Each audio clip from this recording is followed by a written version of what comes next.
क्या बात है, देख रहे सारे दर्शकों का एक बार फिर से स्वागत है। मैं हूं आपका होस्ट युधिष्ठिर जसवाल। आज की इस खास बातचीत के लिए हमारे पास दो खास मेहमान हाजिर हैं। सबसे पहले स्वागत करना चाहते हैं डॉक्टर रणबीर शादागी का। बहुत बहुत स्वागत है सर आपका। युधिष्ठिर जी बहुत बहुत धन्यवाद। बड़ा अच्छा लगता है आपके साथ आकर बात करने का, और हमारे दर्शक भी मैं आस करता हूं कि इस प्रोग्राम को पसंद करते होंगे। अपनी फीडबैक जरूर युधिष्ठिर जी को भेजा करिए। और साथ ही मैं स्वागत करना चाहता हूँ मिस्टर मनन गुप्ता का, is publisher of Root Today magazine. Thank you very much Yudhishthir ji. क्या बात है, टीवी प्रोग्राम देख रहे सभी दर्शकों को नमस्कार, और उम्मीद करते हैं आपको आज का प्रोग्राम अच्छा लगेगा। और पिछले हफ्ते काफी सारी रोचक बातचीत की, और डेफिनेटली उम्मीद करते हैं आज की भी डिस्कशन काफी हेल्दी रहेगी। जी शाह साहब, इलेक्शंस आती हैं चली जाती हैं। ओंटारियो इलेक्शंस आ रही हैं, जा रही हैं, फेडरल इलेक्शंस भी आ रही हैं, चली जाती हैं, और इस साल हमें पता है कि म्युनिसिपल इलेक्शंस भी होनी है। मुद्दों की तो बात होती है, इश्यूज की बात होती है, लेकिन एक आम आदमी, एक आम कनेडियन तो सोल्यूशंस ढूंढता है। क्या लगता है आपको कि सोल्यूशंस मिल सकेंगे उसको? देखिए, मेरा ये मानना है कि कोई भी गवर्नमेंट अगर सिंसियरली काम करे तो सॉल्यूशंस मिल सकते हैं। देखिए, सॉल्यूशन क्या चीज़ है? सॉल्यूशन सबसे इंपॉर्टेंट चीज़ यह है कि जो 40 to 50% लोग हैं, जो हैंड्स टू माउथ है, उनको हम किस तरीके से इस सिचुएशन से उठाकर ऊपर लेके आए। देखिए, आज $11 जो है वेज हो गए हुए हैं। $11 से भी बनता क्या? 22,000 से $24,000 साल का। हाँ जी, अब बताइए 22,000 24,000 साल से क्या एक फैमिली पल सकती है? लेट्स अज्यूम दोनों मियाँ बीवी काम करते हैं, घर में $35,000 आ रहा है। अब आप बताइए कि $35,000 में आज के ज़माने में आपके पास कार है, घर की इंश्योरेंस है, घर की किस्तें हैं, हाँ जी, पेट्रोल इतना महंगा हो गया, आज भी 138 140 के बीच में घूम रहा। तो मुझे ये बताइए कि किस तरीके से स्टैंडर्ड ऑफ लिविंग ऊपर हो सकता है। गवर्नमेंट से कोई भी बात करो तो गवर्नमेंट कहती है जी हमारे पास तो पैसा ही नहीं है। आप भी जानते हैं, मैं भी जानता हूँ कि रियलिटी तो यही है कि गवर्नमेंट के पास कोई पैसा नहीं है, वो इंफ्रास्ट्रक्चर को आगे बढ़ा नहीं सकते। बात जरूर की जाती है कि हम इतने बिलियन खर्च कर देंगे, और मैं हमेशा ये कहता हूँ कि आप बिलियन जरूर खर्च करिए, बड़ा अच्छा लगता है आप बिलियन खर्च करिए, लेकिन वो बिलियन बताइए आएंगे कहाँ से? अल्टीमेटली आप जो मर्जी कह लीजिए युधिष्ठिर जी, आप इसको मानो चाहे ना मानो, आप भी इस चीज को एक्सेप्ट करते हो कि डेफिनेटली कहीं ना कहीं जाके टैक्सेस जो है वो बढ़ते ही रहने हैं, कम नहीं होने। Ji Manan ji, 46,000 that's the average income. Sharda साहब कह रहे हैं कि उसमें गुजारा करना मुश्किल है। 46,000 से अगर किसी के पास ज्यादा भी हो सकता है, कम भी हो सकता है, लेकिन इस एवरेज इनकम पर क्या एक कनेडियन फैमिली गुजारा कर पा रही है, या आपको लगता है कि हमारा स्टैंडर्ड ऑफ लिविंग नीचे जा रहा है? देखिए, ये गुजारा करना तो मुश्किल हो रहा है, और स्टैंडर्ड ऑफ लिविंग भी हर दिन प्रतिदिन नीचे ही जा रहा है। उसका कारण यही है कि लोगों के पास जो उनकी बेसिक नीड्स हैं उसको पूरा करने के लिए फंड्स नहीं है।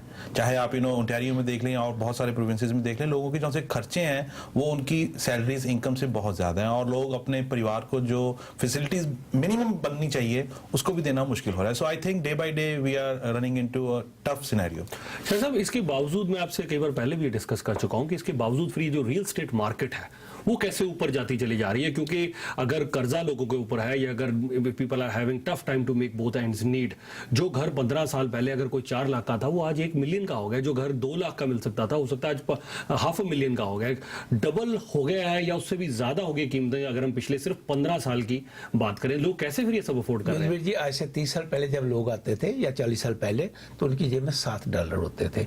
चोरी से मेरे जैसे आदमी हो सकता है जराबों में लुका कर ले आए हों $100-200 एक्स्ट्रा, $7 मिलते थे। आजकल के ज़माने में आप देखिए 3 लाख जो हर साल यहाँ पर अपना इमिग्रेंट आ रहा है, वो पैसे लेके आ रहा है, और अमीर घरों के लोग भी यहाँ पर इमिग्रेंट बन के आ रहे हैं कनाडा में। तो वो पैसे जब लेके आते हैं तो लाख 2-2 लाख उनकी जेब में होते हैं। वो आते ही सबसे पहले, हाँ जी, जितने भी इमिग्रेंट, चाहे वो चाइनीज हो, सभी नहीं ऐसे हो सकते। नहीं, मैं कहता हूँ आप 100,000 मान लीजिए, चलिए 3 लाख ना सी, 1 लाख तो जरूर पैसे लेके आ रहे हैं। नहीं, अगर 3.5 लाख आ रहे हैं शारदा साहब, इसमें से देखिए बहुत सारे तो ऐसे बच्चे भी हैं, उनमें शामिल हैं। तो अब बच्चा तो $1,00,000 नहीं लेकर आ रहा। अगर हम फैमिलीज की बात करें तो देखिए सबसे पहले 3.5 लाख में तकरीबन 2 लाख फैमिलीज होंगे, ठीक है जी। तो 2 लाख में से अगर आप ये लेके भी चलिए कि 10-15 या मैक्सिमम 20% भी अगर हैं, तो ठीक है, ये 3.5 लाख में से 30-40 हजार अगर $1,00,000 लेकर आ भी रहे हैं। वैसे I don't have any statistical figure to back it up. नहीं, मैं ये समझता हूँ, देखिए मेरा ये मानना है कि डेफिनेटली जो इमिग्रेंट्स आ रहे हैं वो बहुत पैसा अब लेके आ रहे हैं। अच्छा जी, पैसा जो है उनके पास, क्योंकि most of them are coming on independent visa के ऊपर। जो इंडिपेंडेंट वीजा है वो वही है जो लोग वहां पर नौकरियां कर रहे थे, जो वेल एस्टेब्लिश थे, वो अपने पैसा साथ लेके इसलिए आ रहा है कि अब कनाडा के बारे में सबको पहले नहीं पता होता था कि कनाडा, उनको लगता था कि दरख्तों के ऊपर पैसे लगे हुए हैं। अब सबको पता है कि कनाडा में जाके बड़ी प्रॉब्लम है, हमें हमारे पास होना चाहिए 5-6 महीने साल के लिए पैसा। तो वो एक पैसा नंबर 1। मैं आपको एक एग्जांपल देता हूं, हमारे 2 real estate agent, just 1 minute. पर आपको लगता है कि जो $1,00,000 लेकर आ रहा है, this could be one of the factors, हालांकि मैं बहुत बड़ा फैक्टर इसको नहीं गिनता, पर अगर कोई नया इमिग्रेंट $1,00,000 लेकर भी आ रहा है, do you think that he is fuelling the fire? ये जो रियल एस्टेट की मार्केट ऊपर जा रही है। मनन जी मैं आपको बताता हूं, हमारे 2 रियल एस्टेट एजेंट हैं जी, चाइना गए, चाइना जाके उन्होंने वहां पर बातचीत की। आपको पता है कि यहां पर उन्होंने 300 फ्लैट, 300 कॉन्डोज हैं जी जो हैं वो अपने बुक करा के गए हैं, चाइनीज 300 कॉन्डोज। आप इमेजिन करिए, उन्होंने यहाँ के रहना नहीं है, सिर्फ वो अपनी यहाँ पे इन्वेस्टमेंट कर रहे हैं। हो सकता है फ्यूचर में उनमें से 2, 4, 10 आए। That could again be one of the factors। आप सही कह रहे हैं कि यस, जो फॉरेन मनी यहाँ पर आ रही है, दैट देखिए, चलो आपकी बात अगर मैं मान भी लूं कि कुछ हद तक हो सकता है नए इमिग्रेंट्स आज थोड़े और ज्यादा एफ्लुएंट हैं वहां से जब आ रहे हैं, अगर मैं आपकी बात मानूं, और मैं आपकी बात चलो ये भी मान लेता हूं कि हो सकता है कि कुछ फॉरेन इन्वेस्टर्स भी आ रहे हैं, लेकिन यही रीजन ये, लेकिन जैसे आप कह रहे थे कि अगर स्टैंडर्ड ऑफ लिविंग डाउन जा रहा है, मैं खुद एग्री करता हूं कि इस महंगाई बढ़ रही है, इन्फ्लेशन बढ़ रही है, जो मैं कहता हूं कि तनख्वाहें हैं वो उस तेजी से नहीं बढ़ रही, लेकिन इस सूरत हाल में जो घरों की कीमतें हैं वो फिर भी बढ़ती चली जा रही हैं। ये 2 फैक्टर्स के अलावा कोई और फैक्टर्स भी नजर आ रहे हैं? देखिए, फैक्टर्स तो यही है, एक थोड़ी सी घरों की कीमतें इसलिए भी बढ़ रही हैं क्योंकि जो डिमांड है वो उसी तरह से बढ़ रही है। इमिग्रेंट्स जो हैं खास करके इस एरियाज में आकर रह रहे हैं, और इन्वेस्टर क्लास भी बहुत ज्यादा आ रही है। डॉक्टर साहब ने बोला कि चाइनीज इमिग्रेंट, चाइनीज जो इन्वेस्टर है, उसी तरह से इन्वेस्टर और कंट्री से भी हैं जो यहाँ पर इन्वेस्ट कर रहे हैं। इंडिया से भी बहुत सारे इन्वेस्टर क्लास है जो यहाँ की प्रॉपर्टीज में, अब रियल एस्टेट मार्केट में इन्वेस्टमेंट करती जा रही है। मनन जी देखिए, जो 10% लोग हैं ना यहाँ पर, जिनके पास पैसा है जी, जो लाख से ज्यादा कमाते हैं, वो पैसा दिनों दिन हर साल उनके पैसे में बढ़ोतरी हो रही है, और वो जो है अपने मकान छोड़ के वो डिमांड कर रहे हैं बड़े मकान। अब मतलब वही हो गया, सप्लाई है नहीं, डिमांड बढ़ती जा रही है। आज हर रियल एस्टेट एजेंट ये कह रहे हैं, यार हमारे पास तो सप्लाई नहीं है, हमें वहां मकान चाहिए, वहां मकान चाहिए। तो शरद साहब, जो आप दोनों जैसे बात कर रहे थे कि ठीक है कि जो स्टैंडर्ड ऑफ लिविंग है वो डाउन जा रहा है, घर लोग बड़े ले रहे हैं, गाड़ियां लोगों के पास 1 से 2 हो गई हैं, टीवी कभी छोटा हुआ करता था, आज बिग स्क्रीन टीवी घरों पर आ गए, तो स्टैंडर्ड ऑफ लिविंग, अफोर्डेबिलिटी की बात मैं छोड़ दूं, हालांकि मुझे लग रहा है कि it is very difficult to afford now, क्योंकि एक समय आप होता होगा जब आप तो 70s में आएंगे, शायद हो सकता है कि एक आदमी काम करता हो तो घर का सारा खर्चा चल जाता है। अब हस्बैंड वाइफ भी काम करते हैं, बच्चों को भी साथ में सपोर्ट करनी पड़ती है, बट उसके बावजूद हम ये देख रहे हैं कि लोग आज देखिए कि बड़े घरों में जा रहे हैं, बिग स्क्रीन टीवी, ये तो फिर स्टैंडर्ड ऑफ लिविंग बढ़ गया ना। लेकिन वो जौन सा परसेंटेज है ना, जो लोग बड़े घरों में जा रहे हैं, जिनके पास मल्टीपल कार्स हैं, बड़े बड़े इलेक्ट्रॉनिक इक्विपमेंट्स है, वो बहुत लिमिटेड है। जो मेजोरिटी ऑफ द क्लास है, जो वर्किंग क्लास है, वो अभी भी हैंड टू माउथ है, वो पेचेक टू पेचेक चल रही है। मनन जी, किस घर में आज 19 इंच का ब्लैक एंड व्हाइट टीवी है? देखिए आप 19 इंच की बात करते हैं, 19 इंच का जो टीवी था वो आज के 42 इंच से महंगा था।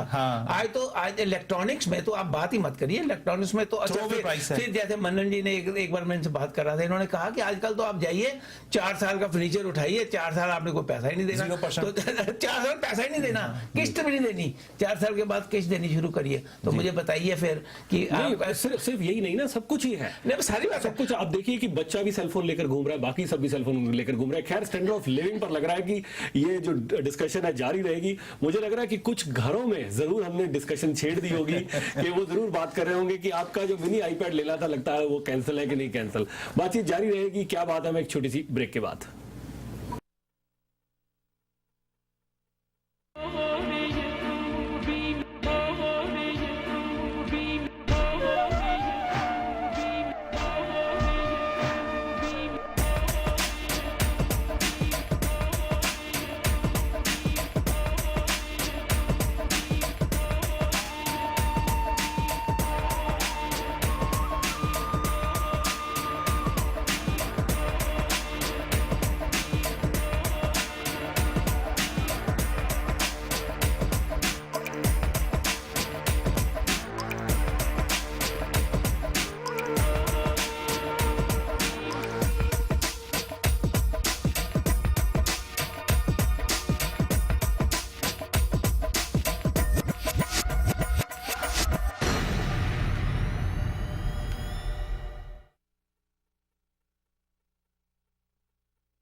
Grace Textile with 3 locations to serve you better.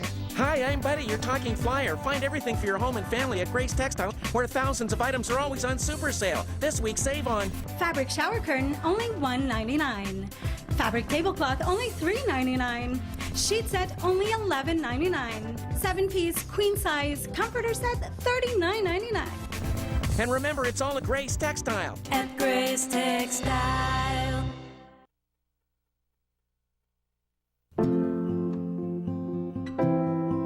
When I was young, I almost dropped out of school. I was very shy and I found school very intimidating. The Boys and Girls Club helped make education fun. I started taking classes to get over my shyness and they gave me the confidence that I needed. I didn't expect Boys and Girls Club to have such an impact on my life and to hold such a place near my heart.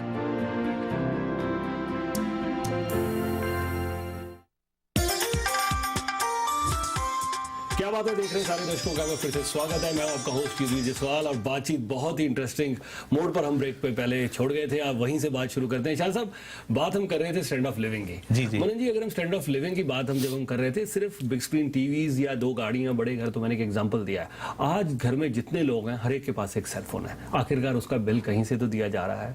आज speciality channels आ गए हैं। आज बच्चा कह रहा है कि ठीक है जी, जो मैंने मिनी आईपैड खरीदा है, मुझे इसमें भी इंटरनेट कनेक्शन चाहिए। आज देखिए कि जो पेरेंट्स हैं बहुत ज्यादा अवेयर हो चुके हैं। उनसे आप बात करिए, हाँ जी आपका बच्चा क्या करता है, वो कहेंगे जी हमारा बच्चा स्विमिंग क्लासेस जा रहा है वेडनेसडे, उसके अलावा जी डांस क्लासेस सैटरडे को हैं, उसके अलावा जी उसकी सॉकर क्लासेस हैं। I mean the world has become so competitive. What I am trying to explain over here is, ये खर्चे कहां से आ रहे हैं वो एक अलग डिबेट है, लेकिन at the end of the day जो स्टैंडर्ड ऑफ लिविंग है, ये चीजें आज आपको मजबूरी में कहिए या खुशी से कहिए, अफोर्ड तो करनी पड़ती है। ये स्टैंडर्ड ऑफ लिविंग की बात नहीं है। ये देखिए, ये एक सोशल स्ट्रक्चर जो है वो हमारे सामने आ रहा है। कोई टाइम था, किसी जमाने में फ्रिज जो था वो कोई बहुत बड़ी चीज नहीं थी, है जी। फ्रिज जो है वो खरीदना एक इतनी बड़ी चीज थी कि उनके घर फ्रिज है, लेकिन फ्रिज अब असेंशियल है जी। ऐसी तरीके से कार जो है एक पहले असेंशियल थी, अब क्योंकि वही वाइफ और हस्बैंड काम कर रहे हैं, उनके लिए 2 कारें बड़ी जरूरी है। मन्नन जी यहाँ पर बैठे हुए हैं, मैं इनसे पूछूंगा कि देखिए यहाँ पर जो ट्रांसपोर्टेशन है वो बहुत ही टाइम कंज्यूमिंग है। अगर आपने डाउनटाउन जाना हो, आपके पास 2 घंटे चाहिए, तो 2 घंटे के लिए अगर आपने एक बस में जाके पहले आप एक जगह पर जाएंगे, वहां से आप फिर दूसरी बसें लेंगे, तो आपके 1.5-2 घंटे जो है जाने में और 1.5-2 घंटे आने में, यानी कि 3-4 घंटे आपके यहाँ लग जाते हैं। तो क्योंकि ट्रांसपोर्टेशन बहुत अच्छी नहीं है, इसलिए आपको गाड़ी जो है अंडर कंपल्शन रखनी पड़ती है। इसी तरीके से इंटरनेट जो है वो आजकल कंपल्शन है, वरना बच्चे पढ़ाई नहीं कर सकते। आजकल हर चीज जो है वो स्कूल वाले भी जो है वो कहते हैं इंटरनेट से। साहब जैसे बात कर रहे थे, आज जो एवरेज कम्यूट टाइम है जी तकरीबन 103 मिनट हो चुका है। बिल्कुल हो चुका है। 1.5 घंटा जाने आने में एवरेज लग जाता है। आज अगर हम कनाडा की बात करें, जीटीए में तो खासकर हालात और बुरे हैं। कैलगरी, वैंकूवर, आप कहीं चले जाएं तो जो रश आवर है वहां बड़ी बुरी हालत जी। तो क्या सोल्यूशन है इसका? देखिए, सोल्यूशन यही है कि लोगों को जौन सा ट्रांजिट, जौन सा फ्रेंडली एनवायरनमेंट मिलना चाहिए, लोगों को ट्रांजिट फैसिलिटीज मिलनी चाहिए, ताकि लोग जो उस मास रैपिड ट्रांजिट है उसको यूज करके जो आम ग्रिड लॉक है, जो आम हाईवेज हमारे पार्किंग लॉट्स बने रहते हैं, उनसे निजात मिले। और वो तभी होगा अगर हमारी जौन सी सब लेवल की गवर्नमेंट्स है, चाहे म्युनिसिपल, प्रोविंशियल और फेडरल लेवल की, वो आपस में मिलकर, मैं समझता हूँ, एक नेशनल ट्रांजिट स्ट्रेटेजी बनानी इस वक्त समय की मांग है। क्योंकि जब तक वो नहीं बनेगी युधिर जी, हम शॉर्ट टर्म हम गेन करते रहेंगे, लेकिन हमें लॉन्ग टर्म गेन चाहिए। पर ट्रांजिट, जैसे मैं आपसे पहले भी बात कर चुका हूँ कि जो ट्रांजिट जितनी भी हैं, अगर पहले ही वो बहुत ज्यादा पैसा नहीं बना रहे हैं, और ज्यादा बसेस और ज्यादा गो ट्रेन और ज्यादा सबवे डिमांड्स तो हम बहुत कर सकते हैं, बट ये जो बिलियंस ऑफ डॉलर हम और लगाएंगे, they not going to make any money. So government जो है वो इसलिए इस बारे में बहुत ज्यादा इनकरेज नहीं होती। नहीं, गवर्नमेंट को इनकरेज होने के लिए काफी सारे प्लस पॉइंट्स है। क्योंकि अगर रिसेंटली हम देखें इधर ब्रैम्पटन मिसिसागा में अगर ट्रांजिट सर्विसेज इंप्रूव हुई हैं, लोगों ने उसको यूज भी उसी बढ़ोतरी में किया। ऑलमोस्ट 60% से ज्यादा इंक्रीज हो गई है ट्रांजिट यूजेज, और तभी हुई क्योंकि लोगों को एक्सेसिबल हो गई है ट्रांजिट। इसी तरह से अगर हम ग्रेटर टोरंटो, हैमिल्टन एरिया में भी इसी तरह की इन्वेस्टमेंट करेंगे, people will use it because they will come out of that cycle of independent car और महंगी इंश्योरेंस। वो कहेंगे हमें ट्रांजिट मिल रहा है सस्ते में और हम एक जगह से दूसरी जगह जा रहे हैं आसानी से, व्हाई नॉट? नहीं मनन जी, उनका जो सवाल था युद्धवीर जी का, वो ये था कि ट्रांसपोर्टेशन जो आप बढ़ाएंगे उसमें लॉसेस हो रहे हैं। मुझे ये बताइए कि गवर्नमेंट के पास तो पैसे नहीं है किसी चीज के लिए भी। टैक्सेस आप हर रोज बढ़ा रहे हैं, चाहे वो ब्रैम्पटन हो, चाहे मिसिसागा हो, चाहे टोरंटो है जी, वहां पर टैक्सेस बढ़ रहे हैं आपके घरों के ऊपर। तो जब टैक्सेस बढ़ रहे हैं, पैसा है नहीं है, तो ट्रांसपोर्ट कैसे बढ़ सकती है? मैं नहीं समझता कि लॉसेज जो से ट्रांजिट सेक्टर में इतने ज्यादा ओवर पावर कर रहे हैं गवर्नमेंट को डिसीजन मेकिंग के लिए। गवर्नमेंट वैसे पॉलिसी पैरालिसिस है, गवर्नमेंट डिसीजन नहीं ले पाती। आप टोरंटो में देखिए, एक मेयर कहता है हमने सबवे बनाना है, दूसरा मेयर कैंडिडेट कहता है हमने LRT बनानी है, उसी में जो टाइम वेस्ट हो रहा है उसके कारण डिले है। लोग अगर ट्रांजिट फैसिलिटीज मिलेंगी, चाहे वो सबवे है, चाहे LRT है, चाहे बस रैपिड ट्रांजिट है, किसी भी तरह की टाइप हो, लेकिन लोगों को ट्रांजिट मिलना चाहिए, ट्रांजिट के अवसर मिलने चाहिए, लोग उसको यूज करेंगे, लोग पैसा खर्च करने को तैयार हैं। मजे की बात यह है युद्धवीर जी कि लोग ट्रांजिट जो यूज भी करते हैं, उन्होंने भी घर में कार रखी हुई है, हाँ जी, कार वो भी कार के इंश्योरेंस दे रहे हैं, हाँ जी, वो भी कार दो कारें भी घर में पड़ी हुई हैं, हो सकता है इंश्योरेंस पर। मैं फॉर एग्जांपल आपको बताता हूँ, जूम शारदा साहब, आप ट्रांजिट से ग्रोसरी लेने तो नहीं ना जा सकते? नहीं देखिए, तो कार की एक आध कार की तो जरूरत है। जब सर्दियां आ रही हैं, स्नो हो रही है, तो आप खुद ही अंदाजा लगाइए कि अगर आपने ग्रोसरी लेने जाना है या आपको कहीं इमरजेंसी सिचुएशन है, आपने डॉक्टर के पास जाना है, या फर्ज कर लीजिए आप कहें जी चलो जी आज अफ्रीकन लाइन सफारी घूमकर आए, ठीक है, तो मतलब बहुत सारे ऐसे, कोई नियाग्रा फॉल्स जाना चाह रहा है, सो यहाँ पर क्या है कि जो ट्रैवल का एक जो जरिया है बहुत सारी चीजों के लिए, तो उसके लिए भी कार जरूरी है, पर कम हो सकती है। मैं आपकी बात से सहमत हूं कि एवरेज हाउस होल्ड में जो कारें 2-2, 4-4 सभी को अपनी रखनी पड़ती हैं, या कारों को जो हम सड़कों पर लेकर आते हैं उनका इस्तेमाल थोड़ा कम हो सकता है। युद्धवीर जी, जहां तक ग्रोसरीज की बात है, लोग अभी भी बहुत सारी परसेंटेज ऑफ पॉपुलेशन ऐसी है जो अभी भी ट्रांजिट को यूज करती है ग्रोसरीज लाने के लिए। ओनली थिंग इज हमें जो मास्टर प्लान हमारी जौन सी हमारी डेवलपमेंट हो रही है, जौन से एरियाज लोकेलिटीज बन रही हैं, अगर हम वहां पर ट्रांजिट पहुंचाएंगे, लोग उसको यूज करेंगे। हर आजकल ट्रांजिट बस जौन सी है वो व्हील चेयर एक्सेसिबल है। अगर लोग व्हील चेयर पर भी अगर उन्हें यूज करनी है ट्रांजिट, वो यूज कर सकते हैं। उनको अगर ग्रोसरीज लानी है, they can bring it, but only thing is we need to provide them to the extreme. पर मैं आपसे एक सवाल पूछता हूँ जी, मुझे पता आप होस्ट है, पर फिर भी थोड़ा बहुत आपसे मुझे सवाल करने का बड़ा मजा आता है। देखिए, जिंदगी में सबसे पहले यहाँ पर जब लोग आए थे, उनके पास कारें नहीं थी, लोग जो थे वो कंपेल होके बाई बसेस जाते थे, दैट्स नंबर 1। आजकल क्या हो रहा है कि 16 साल का बच्चा होता है जी, उसको क्या चाहिए, 16 साल के बनते ही driving licence and a car. अब कारों का क्या हुआ, कभी भी 0 डाउन पेमेंट पर कारें नहीं मिलती थी, अब पिछले 5 साल से 0 डाउन पेमेंट पर पेमेंटें मिल रही हैं। पहले 3 महीने आप ना भी पे करो। अब लोग कहते हैं यार 30,000 की गाड़ी है या 20,000 की गाड़ी है या 15,000 की गाड़ी है, इसके ऊपर जो 5,000 इंटरेस्ट नहीं है वो हमारा 5,000 बच गया, कोई बात नहीं। आगे होता था मैक्सिमम 3 या 5 साल, अब हो गए 8 साल। 8 साल में आप कार की जो किस्तें दे सकते हैं वो भी 0 इंटरेस्ट पे। अब मुझे ये बताइए कि ये लोग खुद ही है जी आपको कह रहे हैं आओ कारें लो। ये एक इंसान की फितरत है कि हम जो सस्ती चीज होती है हम कहते हैं चलो खरीद के रख लो, जरूरत हो चाहे ना हो। लेकिन कार हम इसलिए नहीं खरीद के रख लेते कि जी जो हमें फाइनेंसिंग मिल रही है 8 साल की तो हम खरीद के रख लेते हैं, जरूरत हो ना हो। मैं इस बात से शाह साहब एग्री नहीं करता।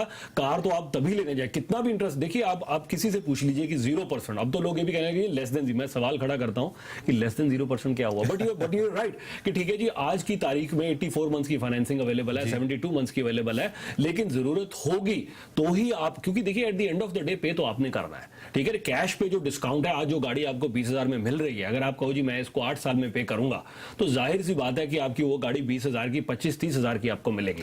सो अगर किसी को वाकई जरूरत है, मैं समझता हूं कि तो ही वो इसमें। मुझे बताइए 16 साल के बच्चे को क्या जरूरत है? जिन लोगों के पास पैसा है वो सबसे पहले बच्चों को कहते हैं 16 साल को प्रेजेंट करते हैं। सोशल स्टेटस भी बन गया है एक तरह से, एक तरह से वो एक कहने को हो जाता है कि हाँ जी हमारा बेटा और बेटी 16 साल की। मैं आपको ना एक बहुत बड़ी एग्जांपल देता हूँ, बहुत बड़ी एग्जांपल देता हूँ। लोग जितने आते थे टोरंटो में या इसी एरिया में रहते थे, अब लोगों को जो पहले जब सस्ते मकान बनने शुरू हुए, people have moved to Barrie, people have moved to Milton, people have moved to Hamilton, people have moved to 40-50 miles away and they have to drive every day 100 to 150 kilometers coming and going. Sir साहब वो पुरानी देखिए, किसी time तो लोग बैलगाड़ी से भी सफर करते थे और किसी टाइम पे when there was no invention of the wheel, तो उस समय तो लोग पैदल भी जाते थे, लोग घोड़ों पर भी जाते थे। आज घोड़ों पर जाने का, तलवारों का जमाना जो है वो चला गया। मैंने सस्ते मकानों की बात की, वहां सस्ते मकान मिलते थे इसलिए लोग चले। शारदा साहब की डिस्कशन मुझे लगता है कि काफी इंटरेस्टिंग रही as far as standard of living is concern. बहुत बहुत शुक्रिया आपका भी मनन जी, और शारदा साहब आपका भी प्रोग्राम में साथ देने के लिए बहुत बहुत शुक्रिया। बहुत बहुत शुक्रिया। उम्मीद करते हैं कि आपने भी हमारा ये सेगमेंट जरूर एंजॉय किया होगा और